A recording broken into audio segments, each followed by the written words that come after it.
pra EBD. Vem com a família pra EBD. Vem pra EBD. A paz do Senhor, irmãos e amigos que estão nos acompanhando nessa manhã para mais uma escola bíblica dominical. Nós queremos louvar a Deus pela sua vida. Você que é amante da escola dominical, está aí na sua casa com a revista da CPAD, com a Bíblia ao seu lado. Nós queremos te cumprimentar e louvar a Deus pela sua vida, pela sua família e a todos os irmãos, amigos que irá nos assistir posteriormente através dessa live que ficará gravada no YouTube. Então nós queremos te cumprimentar e desejar que o amor de Deus, que o cuidado e a graça do Senhor seja abundante na sua vida. Queremos louvar a Deus também por mais essa oportunidade.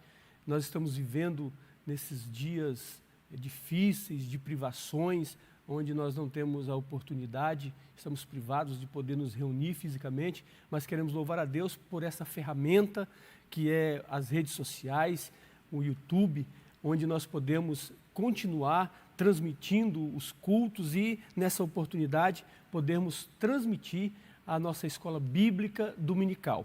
Nós, nesta manhã, estaremos estudando a lição de número 6, hoje um dia muito especial, o Dia das Mães. Eu quero aproveitar também essa oportunidade para parabenizar todas as mães, em especialmente a dona Dalva, que é a minha mãe, e todas as mães que estão nos assistindo, que irá nos assistir posteriormente, aonde tiver uma mãe nos assistindo ou que nos assistirá posteriormente, sinta-se abraçada e que Deus continue abençoando a sua vida.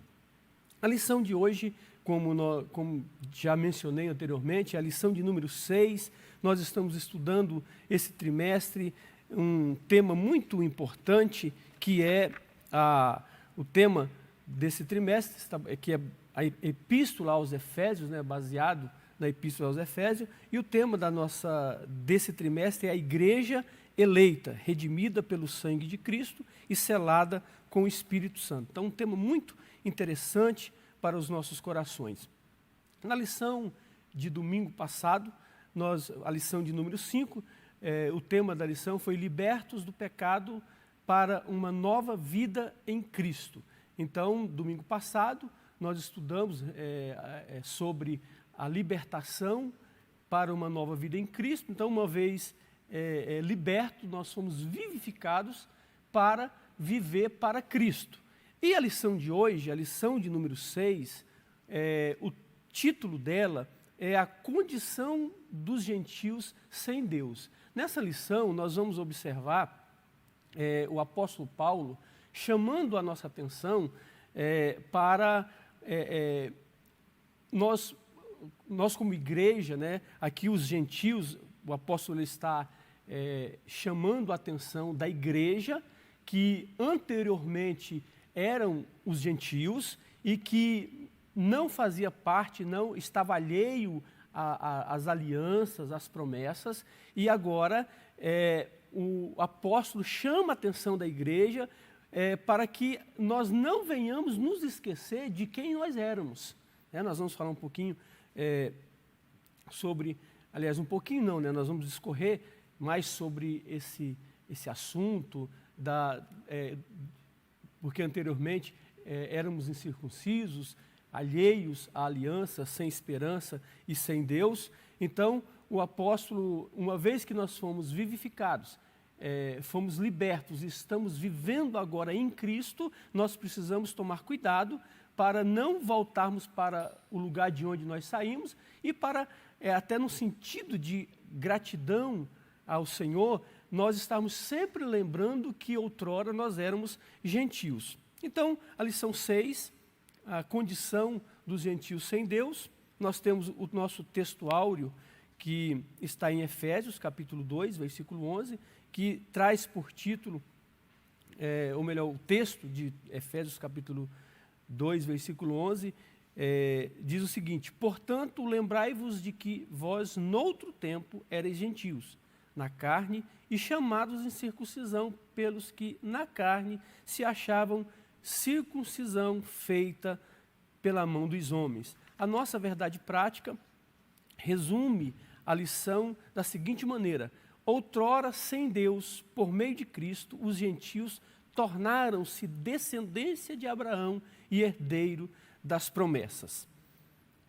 Então, a nossa verdade prática, ela vem chamar a nossa atenção, que outrora nós éramos gentios sem Deus, mas agora somos, pela fé, nos tornamos descendência de Abraão e, por sua vez, herdeiros da fé.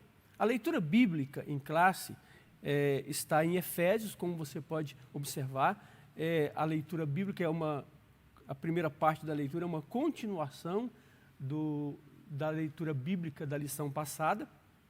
E a primeira parte está em Efésios, capítulo 2, versículo 11 e 12, e depois Romanos, capítulo 4, versículo 12 e 14. Então, em Efésios, você que está nos acompanhando ao vivo, tem a sua revista, se quiser nos acompanhar, mas também nós temos aí estará aí na sua tela também, e você pode nos acompanhar. Efésios capítulo 2, versículo 11, diz o seguinte: portanto, lembrai-vos de que vós, noutro tempo, erais gentios na carne e chamados em circuncisão, pelos que na carne se chamam circuncisão feita pela mão dos homens, que naquele tempo estáveis sem Cristo, separados da comunidade de Israel e estranho aos concertos da promessa, não tendo esperança e sem Deus no mundo. Romanos capítulo 4, versículo 12, 13 e 14. E fosse pai da circuncisão, daqueles que não somente são da circuncisão, mas que também andam nas pisadas daquela fé que teve nosso pai Abraão, que tivera na incircuncisão. Porque a promessa de que havia de ser herdeiro do mundo não foi feita pela lei a Abraão, não foi feita pela lei a Abraão, ou a sua posteridade, mas pela justiça da fé. Pois se os que são da lei são herdeiros, logo a fé é vã e a promessa é aniquilada. Muito bem, fizemos aqui a leitura bíblica em classe. Eu quero convidar você que está nos acompanhando, se você puder, eu gostaria que você, talvez, quem sabe, você está aí na sua casa, fazendo o seu café, tomando o seu café, eu gostaria que você tirasse aí alguns segundinhos, alguns minutinhos para orarmos ao Senhor, para estarmos agradecendo ao Senhor pela leitura da sua palavra e por esse dia, que apesar do tempo que nós estamos vivendo, nós temos ainda razões para agradecer ao Senhor. Então eu gostaria de convidar você para orarmos e em gratidão a Deus por esse dia e por essa oportunidade.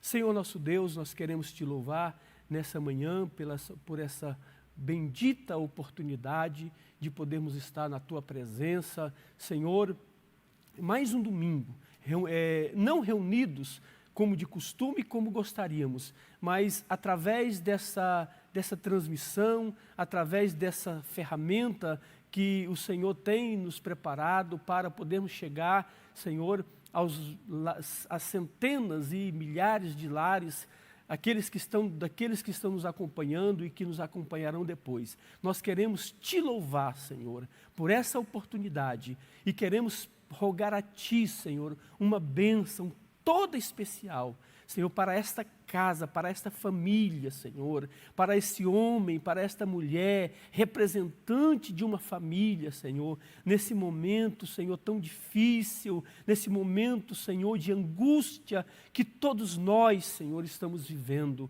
Pai, nós sabemos que o Senhor é o Deus que cuida, Senhor, de cada um de nós. Nós sabemos que o Senhor está no controle de todas as coisas, inclusive desse momento, desse tempo que nós estamos atravessando. Então, Senhor, eu te peço a tua bênção especial para cada lar, para cada família, ó Pai. Queremos te louvar, Senhor, pela nossa igreja, Senhor, pelos nossos irmãos, pelos nossos obreiros, pastores. Senhor, queremos te pedir uma bênção especial também pela vida do nosso pastor. Queremos te louvar, Senhor, pela a equipe, Senhor, que está aqui, Senhor, semanalmente, Senhor, todos os dias de culto, trabalhando, Senhor, para que essa transmissão possa alcançar milhares de vidas, Senhor.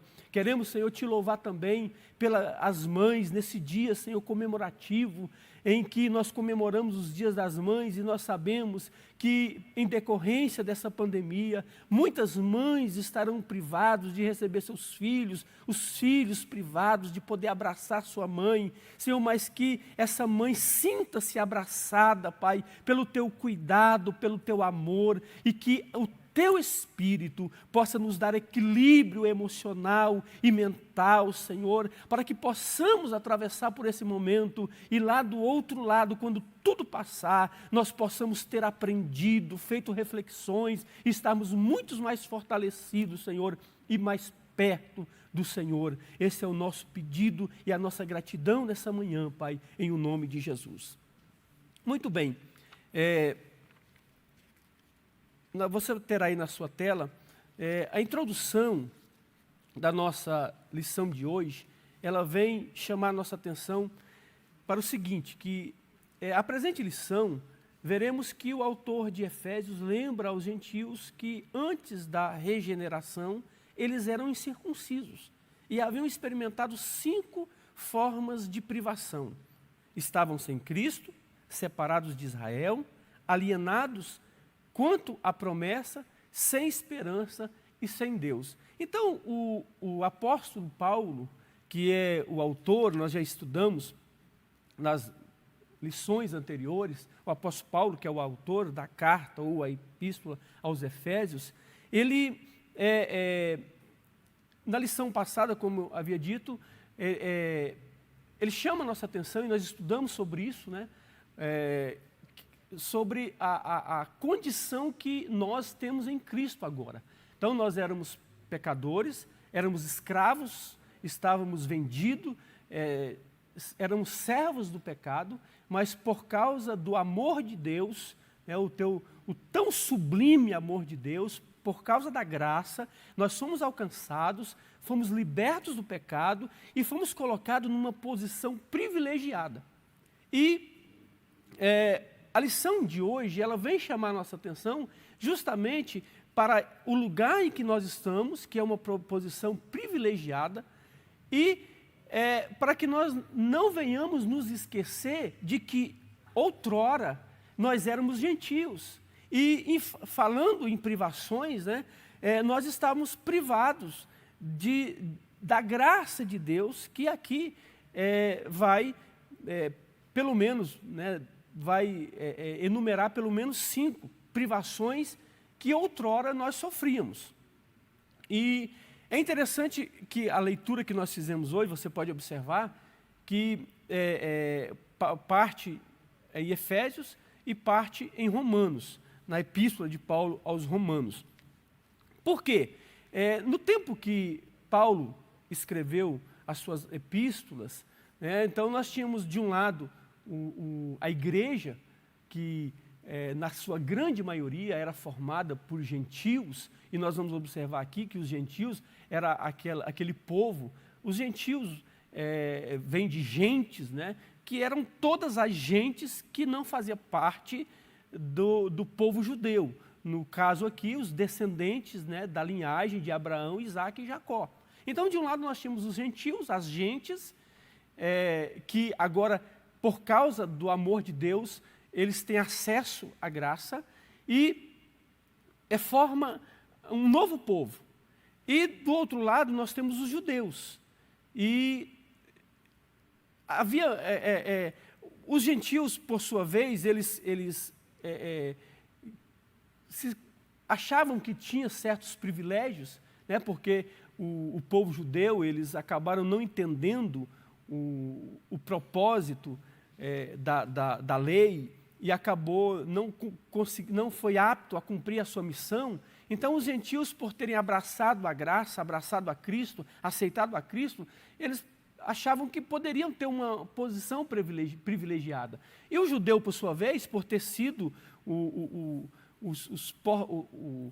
portador dos oráculos de Deus, da mensagem, da graça, eles, por sua vez, eles pensavam que poderiam também ter um lugar privilegiado. E aí o apóstolo Paulo, ele vai chamar a nossa atenção, e aí a leitura que nós fizemos da epístola de Paulo aos Romanos, ele vai deixar muito claro. O versículo 13 diz o seguinte, porque a promessa de que havia de ser herdeiro do mundo não foi pela lei, a Abraão ou a sua posteridade, mas pela justiça da fé. Pois se os que são da lei são herdeiros, logo a fé é vã e a promessa é aniquilada. Então, o que o apóstolo Paulo está dizendo? Que nem gentil, o gentil ele não tem um lugar privilegiado por ter abraçado a graça, e nem o judeu por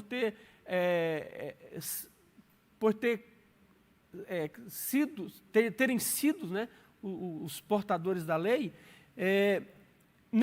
Nenhuma classe nem outra tinha esse lugar privilegiado, porque a salvação é pela fé. E aí o apóstolo Paulo vai chamar a atenção dos judeus que Abraão, ele recebe de Deus promessas, não foi pela circuncisão, mas pela fé. Porque se a gente observar, lá no capítulo 12 de Gênesis, Abraão ele é convidado a sair da sua terra e ir para uma terra que ele ainda não conhecia, e esse ato de Abraão é um ato de fé. No capítulo 13, Abraão se separa de Ló. No capítulo 4, Abraão é abençoado por Melquisedeque, ou melhor, no capítulo 14, ele é abençoado por Melquisedeque. No 15, Deus aparece e faz uma aliança com Abraão. Então, aqui no capítulo 15, é um dos capítulos mais importantes concernente à aliança de Deus a Abraão, que se estende à sua descendência, né?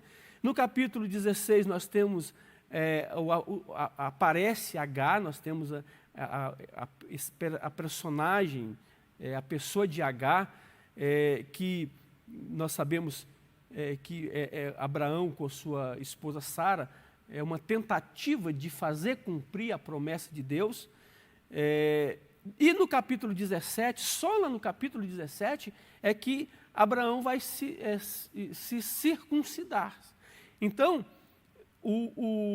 toda a caminhada de fé e a promessa que foi feita a Abraão foi antes da circuncisão. Então, é isso que o apóstolo Paulo, aqui na leitura bíblica em classe de Romanos, ele está chamando a atenção, que a posição que agora o homem, tanto gentio quanto judeu, ocupa na presença de Deus, não é pela lei, mas pela fé. Então isso precisa ficar claro na nossa mente nessa manhã, é que a posição que nós ocupamos hoje, a posição que nós estamos, a posição essa que nós estudamos na aula passada, esse lugar que nós ocupamos pela fé. E é por isso que o apóstolo vai chamar a nossa atenção, que nós não podemos nos esquecer de quem nós éramos e de onde nós estávamos. E é justamente essa a proposta da lição de hoje. A lição de hoje ela está dividida em 3 tópicos, né? O primeiro tópico vai falar sobre a incircuncisão, chamados à incircuncisão. O segundo tópico vai chamar a nossa atenção para o ato, ou o fato, né, melhor dizendo, de que nós éramos estranhos ao concerto da promessa. E o último tópico vai falar justamente da condição que nós nos encontrávamos, que era sem esperança e sem Deus. Então, no primeiro tópico da lição, aí, chamados à circuncisão, você pode acompanhar aí no seu computador, na sua TV, vai dizer o seguinte: antes de Cristo, além de mortos espiritualmente, os gentios eram desprezados pelos judeus e identificados como incircuncisos. Então nós temos aqui o primeiro subtópico, que diz o seguinte: conceito de circuncisão. Então, esse primeiro tópico vai praticamente trazer para nós o conceito de circuncisão. Então, primeiro o conceito propriamente dito, depois o segundo subtópico vai falar do significado da circuncisão, depois a circuncisão do coração e, finalmente, a circuncisão na nova aliança. Então, esse primeiro tópico vai trazer o conceito literal e o significado, o conceito religioso, mas aqui nós vamos observar o que é que Deus de fato queria. Então, na realidade, Deus não estava tão preocupado com uma marca física no corpo. A preocupação de Deus era com uma marca interna, era uma marca do coração. Só que até o conceito de circuncisão ser internalizado, ou seja, o homem entender o que é que Deus queria com a circuncisão, é necessário haver essa marca física. Então, como nós já vimos aqui, primeiro subtópico nós temos o seguinte, né, o conceito de circuncisão. Circuncisão é a remoção cirúrgica do prepúcio do órgão sexual masculino, prescrito na lei como um sinal externo de quem pertencia ao povo da aliança com Deus. Então, talvez você que não é tão familiarizado com a história do povo de Israel e com a Bíblia, é justamente isso. A marca da aliança de Deus com Abraão e, por sua vez, com a sua descendência, é justamente a remoção da pele que envolve a glande da genitália masculina. Então, todo o judeu, ele precisava ser circuncidado. E o menino, né, todo homem que nascia, após o 8º dia, ele precisava ser circuncidado. Gênesis, na próxima tela, você pode acompanhar aí, Gênesis capítulo 17, versículo 10 ao 12, nós vamos observar essa marca que Deus estabelece para Abraão e a sua descendência. Diz-nos assim, esta é a minha aliança, que guardareis entre mim e vós, e a tua descendência depois de ti, que todo homem entre vós será circuncidado. Então, somente o versículo 10. Então, observe que a circuncisão tornou-se um sinal que distinguia o povo de Israel, a nação de Israel, de todas as outras nações. Então, por que é que Deus pede a circuncisão? No segundo subtópico, na próxima tela, você pode observar aí, que o significado religioso para a circuncisão apontava para a santificação. Êxodo capítulo 19, versículos 5 e 6, diz-nos o seguinte: agora, pois, se diligentemente ouvires a minha voz e guardares a minha aliança, então sereis a minha prosperidade, ou melhor, a minha propriedade peculiar dentre todos os povos, porque toda a terra é minha, e vós me sereis um reino sacerdotal e povo santo. Estas são as palavras que falarás aos filhos de Israel. Então aqui, meus irmãos, observe que Deus está falando com Abraão. Essa caminhada de fé, observe que Abraão, o apóstolo Paulo, no capítulo 4 de Romanos, do capítulo de onde nós extraímos o texto de parte da leitura de hoje, o apóstolo Paulo está falando à igreja de Roma sobre a justificação pela fé. E ele está dizendo justamente que Abraão foi justificado não por ter sido circuncidado, mas por ter crido no Senhor. E nós observamos que a caminhada de Abraão, de fé, ela começa no capítulo 12. Lá no capítulo 14, ele tem, depois que ele está voltando da matança dos reis, em decorrência do seu sobrinho Ló ter sido feito refém, ele encontra com Melquisedeque e tem uma experiência de fé com Melquisedeque. E só lá no capítulo 17 é que ele é circuncidado. Então, observe que o que torna Abraão amigo de Deus, necessariamente não é a circuncisão, mas é a posição, a postura de fé que ele adota para a sua vida. E aqui no capítulo 19 de Êxodo, nós vamos observar por que talvez a principal razão da circuncisão. É que naquele tempo, né, a sociedade daquela época, ela era muito promíscua e a maioria dos seus pecados estavam ligados à sexualidade. Então Deus escolhe justamente uma parte do corpo que representasse toda essa gama de pecado. Então Deus chama Abraão, faz uma aliança com ele e diz, olha, eu vou marcar você e a sua descendência, porque a partir de agora, vocês são um povo diferente. E aí observe o versículo 6, que diz o seguinte, ó, e vós me sereis um reino sacerdotal e um povo santo. Essas são as palavras que falarás aos filhos de Israel. Então, o que a palavra de Deus está dizendo aqui? Olha, vocês vão fazer uma marca no corpo, porque vocês são diferentes, vocês são especial. E quando os filhos de vocês perguntarem por que dessa marca, vocês digam para eles que vocês são especial. E observe que o versículo 6, a palavra de Deus, ela está muito clara sobre qual seria o papel da nação de Israel, que seria justamente de um reino sacerdotal. Que era a nação de Israel, o papel, o desejo de Deus para a nação de Israel é que, através da nação de Israel, todos os povos, todas as gentes, pudessem ser agregadas à família de Deus. Só que nós vamos observar que, ao longo da história, Israel falha nessa missão. É aí que entra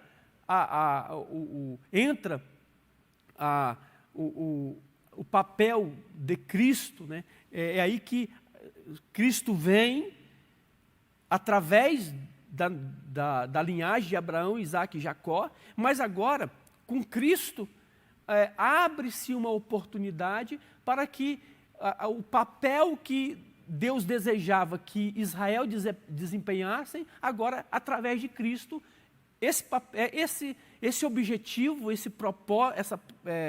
esse desejo, esse propósito de Deus, o qual Israel falhou, possa ser cumprido agora em Cristo, né?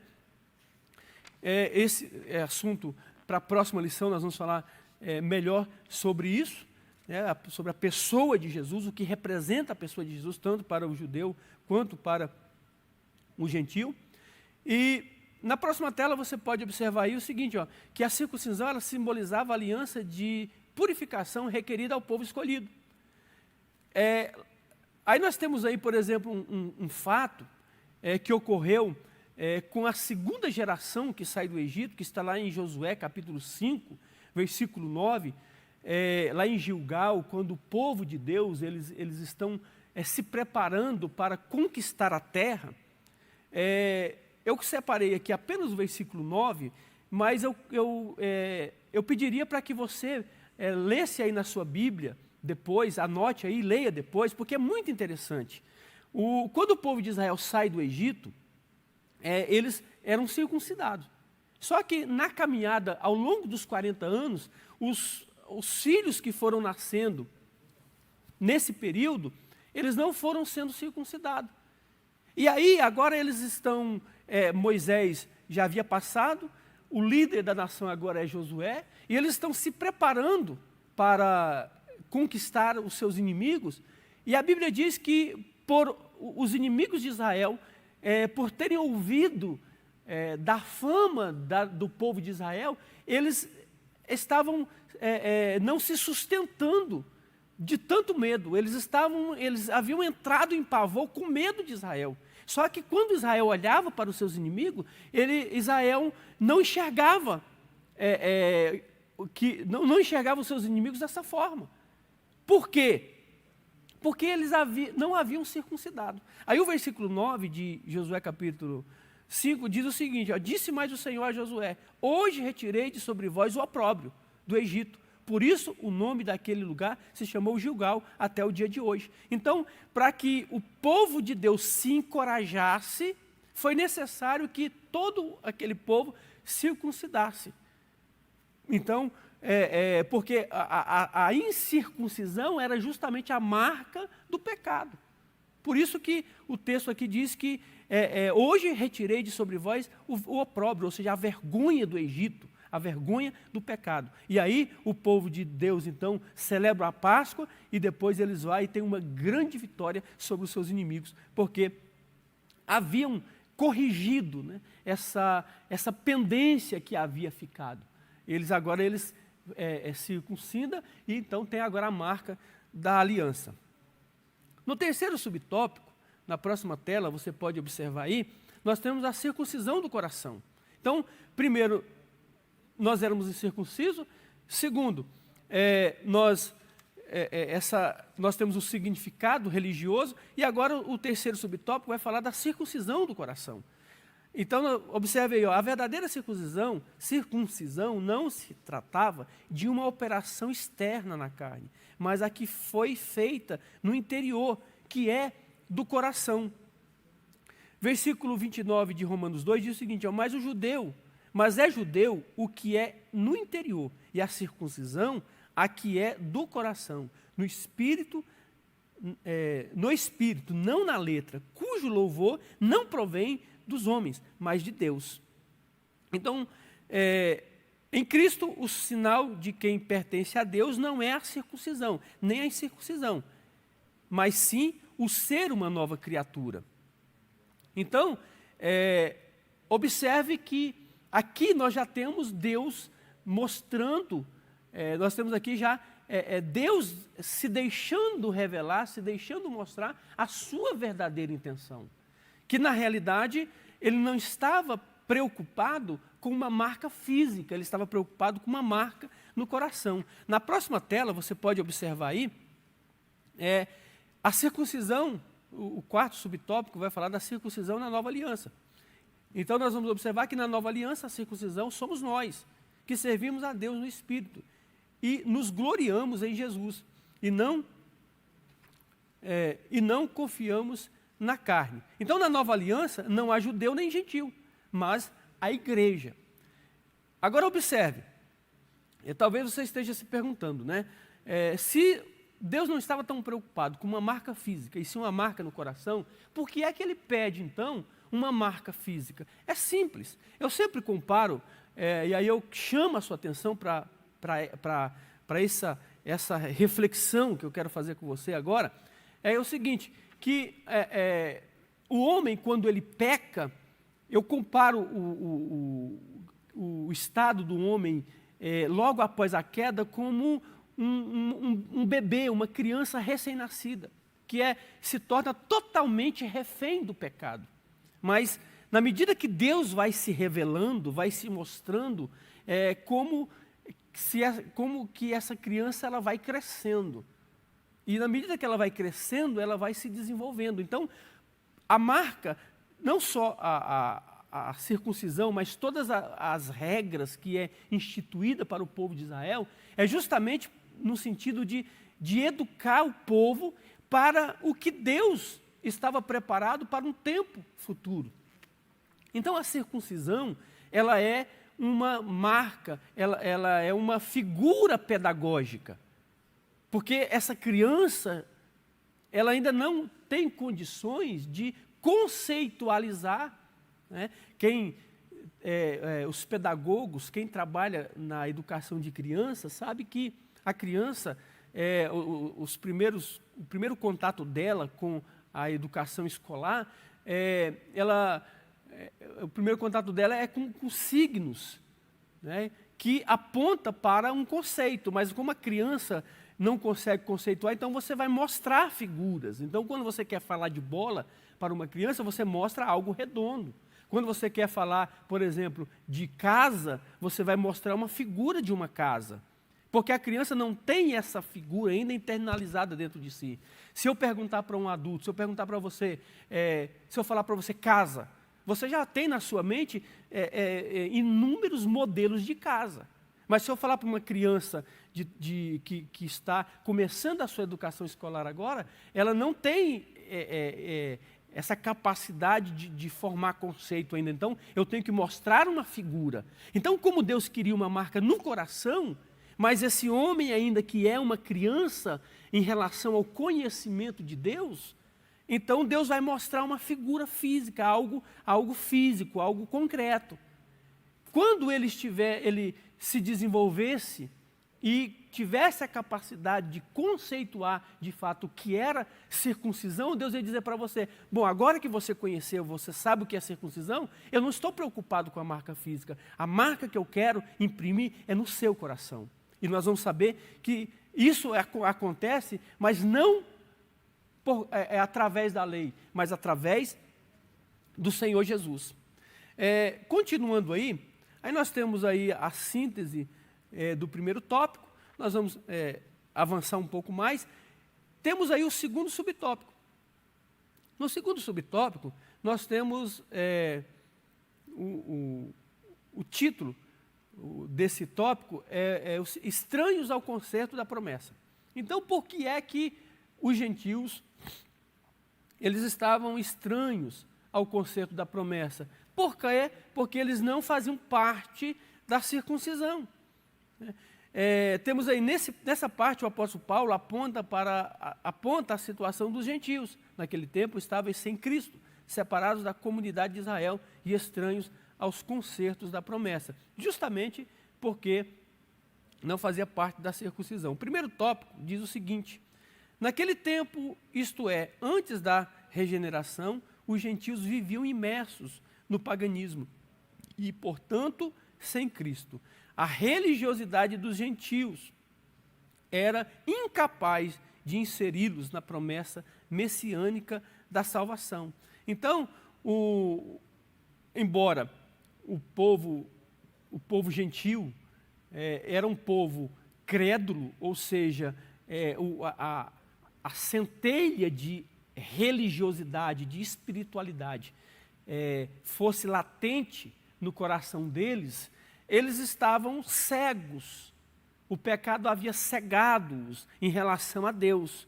Então, eles tinham essa centelha de espiritualidade, de religiosidade. Mas eles não, por estarem cegos, eles não sabiam para onde direcionar a sua religiosidade. Né?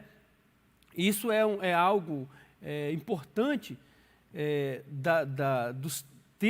daqueles tempos, porque nós vamos observar que, embora naquele tempo a sociedade, eles viviam praticamente no estado de barbárie, de promiscuidade, mas havia uma centelha de religiosidade, de espiritualidade muito latente no coração deles.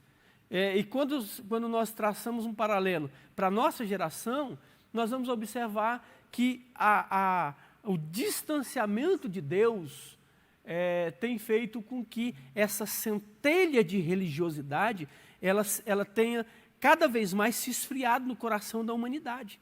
Por isso que hoje a gente vê um movimento muito grande do ateísmo, da ausência de Deus.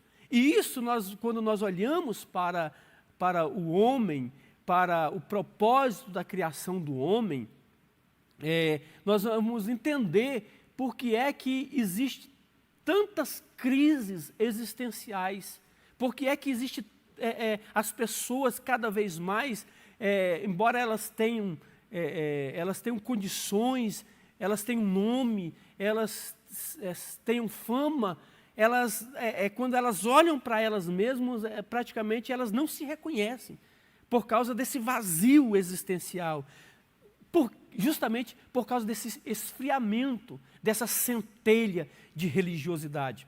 Então, os gentios aqui, eles tinham essa centelha de religiosidade, mas eles não sabiam para onde direcionar a sua fé. Na próxima tela, nós temos aí o segundo subtópico, que vai chamar nossa atenção para o seguinte: a separação da comunidade de Israel. Então, uma vida sem Cristo, separado da comunidade de Israel. Então, nós temos aí que é uma constatação cruel. Era a de que Deus não havia se revelado aos gentios, pois a chamada divina fora feita somente a Abraão e a sua descendência, conforme Gênesis 17, 17. Nessa perspectiva, a lei e as promessas pertenciam somente aos judeus, e desse modo os gentios estavam fora do alcance das bênçãos prometidas a Abraão, a Isaac e a Jacó. Então, qual é a constatação cruel aqui? É que, por não fazer parte da linhagem de Abraão, Isaac e Jacó, agora o gentio estava separado, estava alheio, longe das promessas que foram feitas ao povo, à nação de Israel. O terceiro subtópico, na próxima tela, vai chamar a nossa atenção justamente para isso, né? Alienados ou alheios aos pactos e às promessas. Então, o primeiro grande pacto em relação à constituição de um povo especial, a nação de Israel, ocorre lá em Gênesis. Deus já havia feito outras alianças, mas concernente à nação de Israel, ocorre lá em Gênesis capítulo 15. E depois, por meio da Bíblia, nós entendemos que o nosso Deus é um Deus de pacto, é um Deus de aliança, porque ao longo da história da humanidade, a cada tempo ele vai fazendo pactos, pactos determinados naquele tempo. E os gentios, eles estavam alheios, eles não conheciam nenhum desses pactos, nenhuma dessas alianças, desse concerto. Então, por isso, estranhos ao concerto da promessa. Seguindo aí, nós temos a síntese do tópico 2. Prosseguindo, nós temos o terceiro tópico, que vem chamar nossa atenção para a triste realidade do gentio. Lembrando que o gentio era todas as gentes, todos os povos, nações, tribos, línguas, que não fazia parte da linhagem de Abraão, Isaac e Jacó, que não havia passado pela circuncisão. Então, essa era a condição triste, a condição catastrófica do gentio. Incircunciso, ou seja, não fazia parte da circuncisão, alheio aos pactos, às alianças, às promessas, e agora o resultado disso, sem esperança e sem Deus. Agora, antes de prosseguirmos aqui, eu só queria pensar com você que tudo isso, Deus permite, né, esse tempo, né? Deus poderia ter resolvido o problema do pecado imediatamente? Sim, Ele é soberano, né? Mas Deus, desde da fundação do mundo, o desejo de Deus, ou seja, o propósito para o qual Deus nos cria, o propósito para o qual Deus cria o homem, é para um relacionamento. E relacionamento, ele demanda tempo, ele demanda investimento. Relacionamento demanda troca de ideias. Você vai ver em vários momentos na história, Deus conversando com o homem, Deus trocando ideia. Em alguns momentos até parece que Deus ele debatendo com o homem no sentido positivo. Nós vamos ver isso com Moisés, Deus conversando com Moisés, Moisés aparentemente discordando de Deus, dando conselho para Deus, né? Deus não precisa de nada disso, mas Deus se permite, porque a proposta para o qual Ele nos criou foi uma proposta de relacionamento. E o relacionamento, o ser humano, né, cientificamente é comprovado, nós temos isso nas Escrituras, mas a própria ciência diz que o ser humano é um ser gregário. Deus não fez o homem para viver segregado, separado, alheio. Então, quando Deus nos forma, Ele nos forma para um relacionamento. E todos os relacionamentos, Ele demanda tempo. Você que é casado, está aí há anos casado, você um dia, você conheceu sua esposa, seu marido, lá atrás houve um flerte, vocês começaram a namorar, o namoro virou noivado, o noivado virou casamento, e vocês constituíram uma família. E hoje vocês têm filhos, vocês têm netos, a posteridade, a prole, já está construída, e isso foi fruto de um relacionamento. Então, Deus não resolve o problema do pecado de uma hora para outra, porque ele precisava construir esse relacionamento. E ao longo da história, na medida que ele vai se relacionando com o homem, ele vai se revelando e vai se dando a conhecer. O nosso Deus é um ser cognitivo ou cognoscivo, né, que se permite conhecer. E era justamente essa ideia que Deus queria do homem, né, do homem olhar para si e se reconhecer em um estado de desesperança, em um estado de profundo caos. E então poder pedir socorro. Quando é que nós pedimos socorro em determinados momentos da nossa vida? Quando nós nos encontramos em desespero. Então a gente pede ajuda, a gente pede socorro muitas vezes até para quem a gente jamais imaginou pedir. Então, o desejo de Deus ao longo dessa relação com a humanidade era que, ao ir conhecendo a Ele, o homem pudesse olhar para si e enxergar o seu estado, o estado em que o pecado lhe deixou, e poder então pedir socorro para Deus. E Deus então se manifestar através do seu Filho Jesus, e então socorrer e solucionar esse problema que o pecado causou no homem. Então, essa era a condição do homem sem Deus, né? Desprovido de esperança. Na próxima tela nós temos aí, sem Deus no mundo. Então, desprovido de esperança e sem Deus no mundo. Observe aí que os gentios serviam e acreditavam em múltiplas divindades, porém não conhecia ao Deus de Israel. Como eu disse anteriormente, o pecado cegou o homem. Então, embora ele tivesse essa centelha de religiosidade latente na sua alma, ele era cego. Então, ele não sabia para onde ir, para onde fugir. Então, a manifestação da graça através de Cristo tira as escamas dos nossos olhos, e agora, então, nós podemos enxergar o Senhor Deus de braços abertos, e então podemos correr ao seu encontro e ser abraçado pelo Evangelho e pela graça. Na próxima tela, nós já temos aí a conclusão, a síntese do tópico 3. Prosseguindo, nós temos aí, recapitulando, né, a condição dos gentios no mundo. Então, recapitulando, nós temos, primeiro, incircuncisos, né, o gentio não fazia parte da aliança de Deus com o povo de Israel, estranho aos concertos, né, uma vez incircunciso, ele estava alheio a todas as promessas e alianças que Deus, ao longo da história, estabeleceu para com o seu povo, e isso denotava o estado que o gentio se encontrava, sem esperança e sem Deus. Continuando aí, eu gostaria de refletir, já caminhando para o nosso encerramento, sobre o estado, né, que o pecado colocou a humanidade. Eu já disse anteriormente que nem a lei foi suficiente, o fato do judeu, ou melhor, o fato do gentio que abraçou a fé,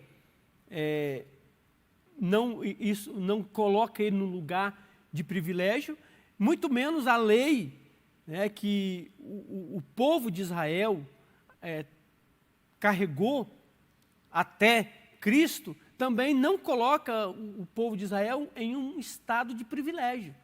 Mas a graça em Cristo, ela sim, ela pega gentil e judeu e forma um novo povo. E quem é esse novo povo sob o olhar da graça? A igreja. Então, hoje, gentil, eu era gentil, então a proposta da lição é justamente essa, eu não me esquecer, nós não nos esquecemos quem nós éramos e aonde nós estamos, e também o povo de Israel, o judeu, precisa entender que eles falharam na sua missão, mas que eles também foram recebidos pela graça. E agora a igreja, gentil e judeu, em Cristo, formam um novo povo, que é a igreja do Senhor Jesus. E o apóstolo Paulo, no capítulo 3 de Romanos, versículo 1 e 3, ele vai mostrar justamente o que é que distinguia o judeu do gentil, que diz o seguinte: qual é logo a vantagem do judeu? Ou qual a utilidade da circuncisão? Muita, em toda maneira, porque primeiramente as palavras de Deus lhes foram confiadas. Pois que, se alguns foram incrédulos, a sua incredulidade aniquilará a fidelidade de Deus. Então o que o apóstolo está dizendo aqui? Que o povo judeu ele leva uma certa vantagem sobre o gentil, mas eles foram incrédulos, eles foram incapazes de cumprir a sua missão. Mas a sua incredulidade não anulou a fidelidade de Deus. Então, se hoje gentil e judeu têm um lugar aos pés do Senhor, é por causa da fidelidade do Senhor. E aí o que distingue o judeu do gentil é que eles foram os portadores da palavra de Deus. Eles foram os portadores do oráculo. Mas, embora eles tenham sido o veículo dos oráculos do Senhor, eles não conseguiram cumprir a missão que era de agregar todas as gentes para a família de Deus. Então, Cristo se manifesta justamente para cumprir esse papel que o judeu falha. Na próxima tela, nós temos aí o seguinte, né, o estado do homem debaixo do pecado. Então, o pecado encerrou todos debaixo da mesma condição. Romanos capítulo 3, versículo 10 ao 12, e o 23 diz o seguinte, como está escrito, não há um justo, nenhum sequer, não há ninguém que entenda, não há ninguém que busque a Deus. Todos se extraviaram. Observe aí o versículo 12, todos se extraviaram. E juntamente se fizeram inúteis. Não há quem faça o bem. Não há não há nenhum só. Aí o versículo 23, porque todos pecaram e destituídos estão da glória de Deus. Então, seja gentil, seja judeu, essa era a condição de todo homem. O pecado encerrou a humanidade debaixo do seu domínio. O homem que lá no Éden, quando foi formado por Deus, era servo da obediência por causa do pecado. Agora, o homem, a humanidade se torna servo do pecado, escravo do pecado. E aí é por isso que é como se Deus estivesse procurando um justo e ele não encontra um sequer. Por quê? Porque todos pecaram e destituídos, separados, estavam da glória de Deus. Na próxima tela, nós temos aí que por causa disso o pecado então distorceu o sentido da vida humana. Qual foi o sentido da vida? Por que é que Deus nos formou? E eu quero chamar a sua atenção mais uma vez para isso. Por que é que Deus te formou? Por que é que você foi criado? O grande problema da humanidade hoje é a ausência de sentido na vida. Hoje nós temos correntes filosóficas, a busca de sentido da vida, ela é tão latente no ser humano, na alma humana, que em busca de sentido desenvolveu-se uma corrente filosófica. Grandes pensadores investiram o seu tempo, dedicaram a sua vida em pensar sobre a razão do sentido da vida, a razão da existência. E eu faço essa pergunta para você que está nos assistindo e que em algum momento irá assistir essa transmissão. Você já parou para se perguntar qual é o sentido da sua vida? Por que Deus te formou?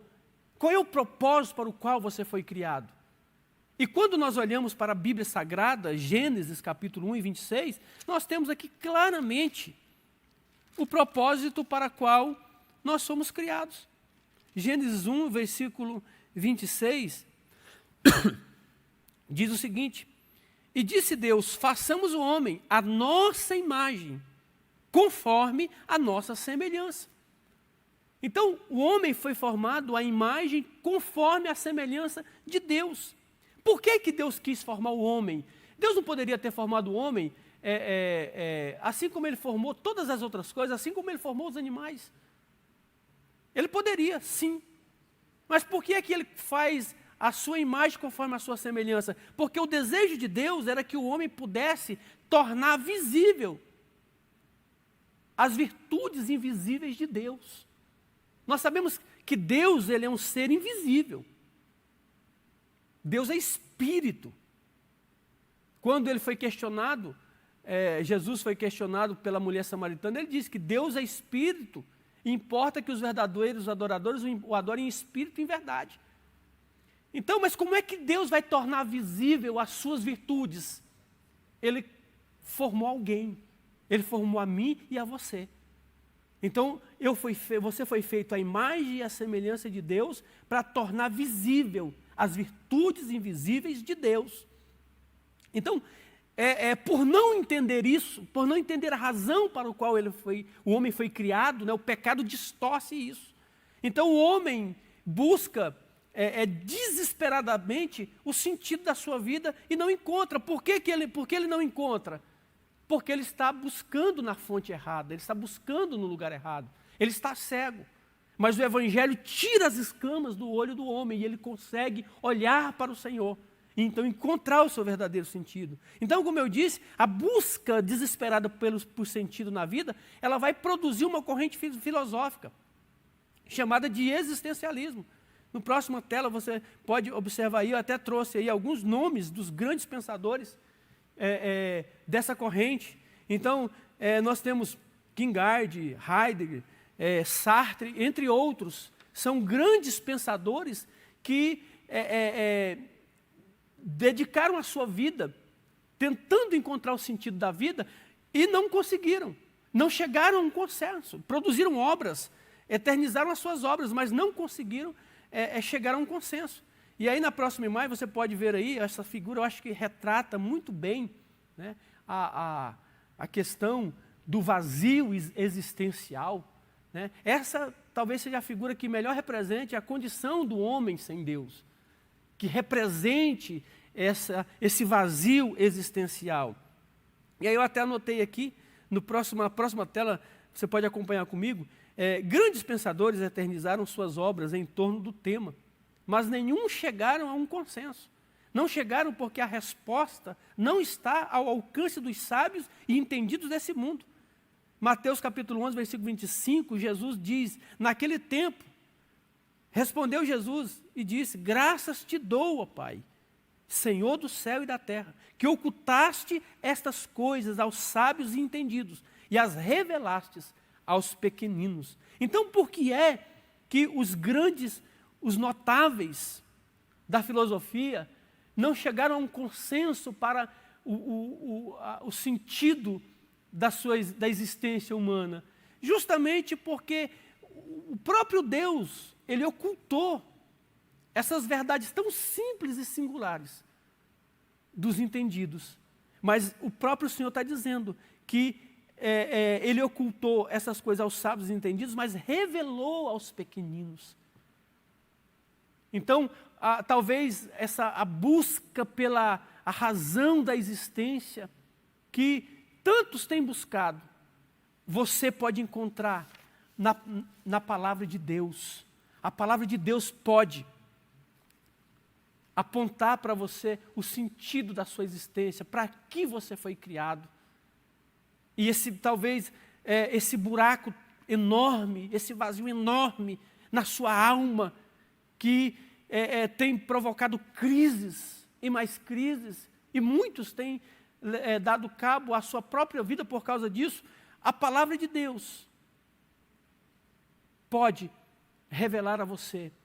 Então, muitas vezes o entendido, o sábio, no sentido humano, ele não consegue alcançar, mas o simples, que talvez nunca frequentou uma universidade, que mal frequentou o ginásio, essa verdade ela está ao alcance da sua vida. E na próxima tela, já encerrando, né, onde está a resposta? Eu coloquei aí essa pergunta: onde está a resposta para a existência humana, para a existência da vida? Está na palavra de Deus. Gênesis capítulo 2 e versículo 7, está muito claro isso. Olha só, a gente lê esse versículo, esse texto, e a gente só pensa que Deus formou o homem, né?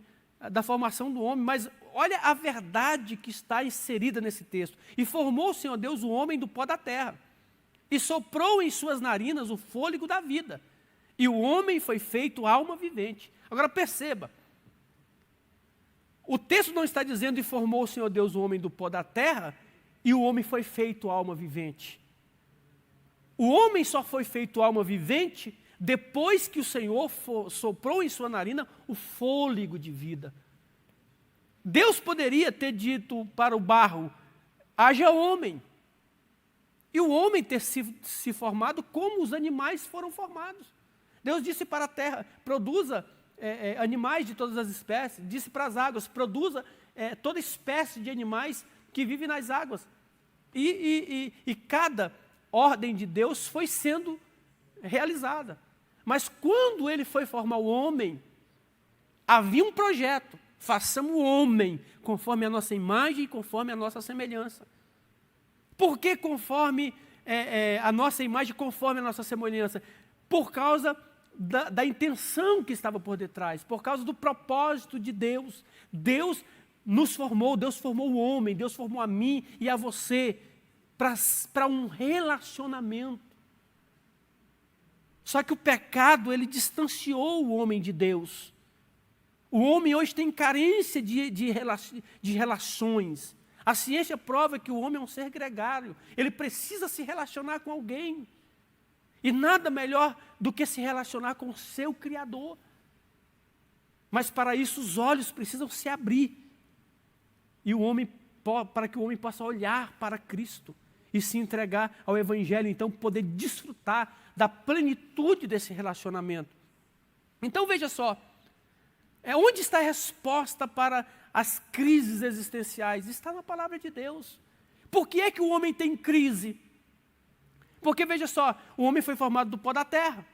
Então enquanto ele é barro, ele é só um boneco.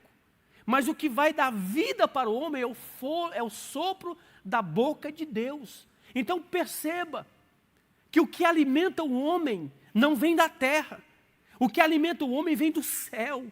Bendito seja o nome do Senhor. Por que é que os homens entram em desespero, entram em crises? Porque não conseguem encontrar o sentido da vida, porque ele está buscando o sentido da vida na terra, no horizonte. Então não adianta ter carreira, não adianta ter fama, não adianta ter glória, não adianta ser acadêmico, não adianta ser intelectual, não adianta ser um grande pensador, porque senão esses pensadores do existencialismo tinham encontrado resposta para as crises existenciais, para as frustrações humanas, e eles não encontraram. Por quê? Porque o que alimenta o homem não vem da terra. Em busca de sentido, os homens querem se desenvolver, querem construir, mas quando eles constroem, quando eles conquistam, eles descobrem que aquilo não faz sentido. Mas eu te convido nessa manhã a olhar para o céu. Talvez eu esteja falando para você que esteja passando por um momento de crise existencial, e nesse momento de privação você tem olhado e você tem feito reflexão sobre tudo o que está acontecendo, e você olha para o governo, você olha para a ciência, você olha para as autoridades constituídas, elas não conseguem achar uma explicação, e todo dia vai na mídia e tenta explicar, e vai, daqui 15 dias, daqui mais 15 dias, e nisso nós já estamos indo para 2 meses, para mais de 2 meses. E você olha e diz, mas o que é que está acontecendo?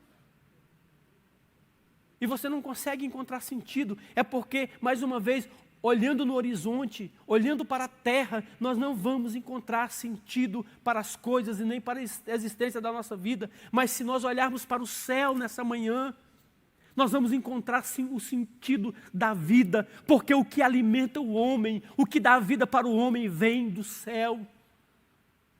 Ao longo da história, o povo de Israel tentou, através da lei, das regras, de preceitos e decretos.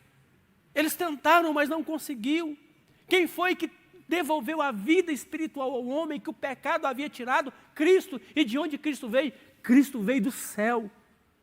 E eu te convido nessa manhã, você, meu irmão, minha irmã, você que conhece a palavra de Deus, mas está aflito por esse momento, eu te convido a olhar para o céu, porque você olhando para o céu, você vai encontrar não só um sentido para a sua vida, mas até resposta para esse momento que nós estamos atravessando.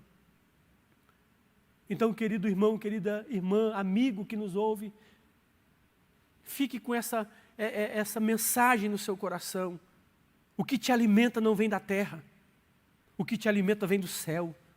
O que te vivifica, o que vivifica você, o que vivifica o homem, não vem da terra. O que vivifica o homem vem do céu. Um texto simples, mas que está claro. O homem, e formou o Senhor Deus o homem do pó da terra, e soprou nas suas narinas o fôlego de vida, e o homem passou a ser feito alma vivente. É Deus, é o céu que te alimenta, é o céu que nos nutre, é o céu que nos dá vida. E finalizando,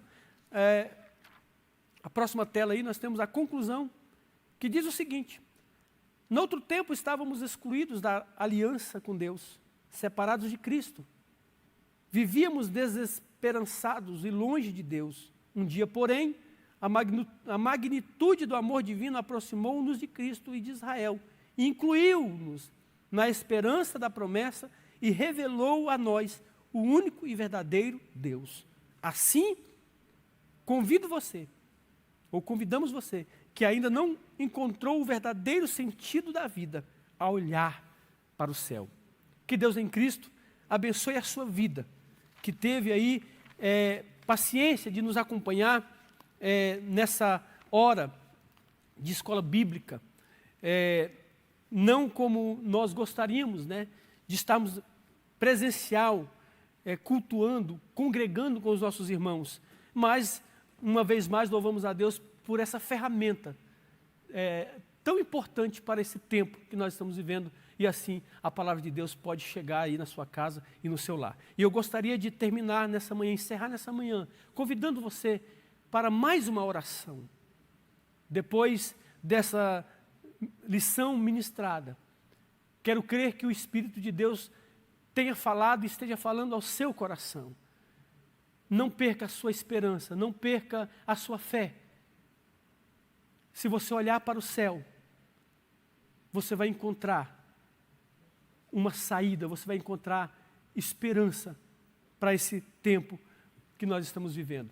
Curve a sua cabeça, se você puder, e vamos orar. Senhor nosso Deus, uma vez mais, nós entramos na Tua presença e queremos Te louvar, Senhor, pela oportunidade de, mesmo em privação, nós temos, Senhor, o privilégio de poder entrar no lar desta família, desse homem, dessa mulher, dessa moça, desse rapaz.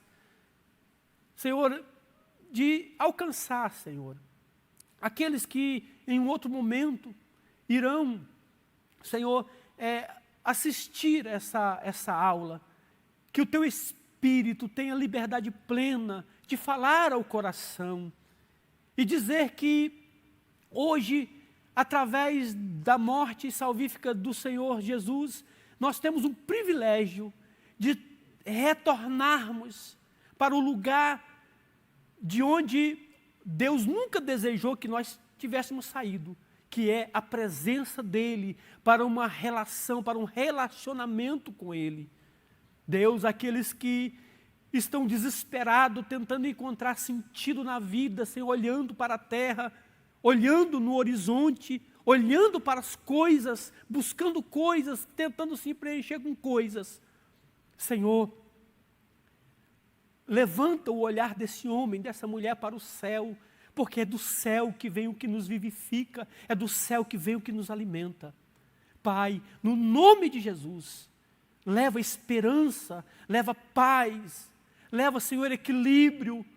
Eu oro pela saúde mental e emocional, Senhor, das famílias brasileiras, das famílias do nosso estado, por esse homem, por esse pai de família, Senhor, que está prestes a perder o emprego, ou que já perdeu, ou que perdeu algum ente querido.